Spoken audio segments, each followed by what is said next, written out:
तो last video के अंदर हमारा ये टास्क जो था वो कंप्लीट हो गया था। अब हम अपने अगले टास्क की तरफ बढ़ते हैं।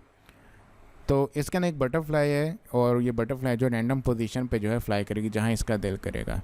तो ये किस तरह करेगी, तो ये अब हम एम ब्लॉक के अंदर डिज़ाइन करेंगे। एम ब्लॉक में आने के बाद आपने लास्ट जो है वो मैं यहाँ पे रिमूव कर देता हूँ। बैकग्राउंड मैं यही रहने देता हूँ। मैं ऐड पे क्लिक करूँगा, यहाँ पे मैं बटरफ्लाई लिखता हूँ तो ये बटरफ्लाई मेरे पास आ गई। इसको मैं सिलेक्ट कर लेता हूँ, ये मेरे पास यहाँ पे प्लेस हो गई। अच्छा, यहाँ पे मैं इवेंट्स में जाऊँगा, यहाँ पे मैं करता हूँ व्हेन स्पेस इस की जो है वो प्रेस करता हूँ।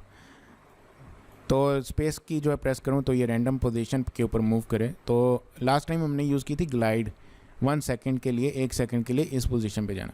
अब मैं ये यूज़ करूँगा command glide 1 second to random position, कि उसकी मर्जी है जिस मर्जी पोजीशन पे वो मूव करे। ठीक है, तो चलिए देखते हैं। अभी मैं स्पेस प्रेस करता हूँ तो ये आप देख सकते हैं कि 1 सेकंड के लिए किसी भी रैंडम पोजीशन पे मूव करती है। जब भी मैं स्पेस जो है वो प्रेस करूँगा तो ये रैंडम पोजीशन की तरफ फ्लाई करेगी।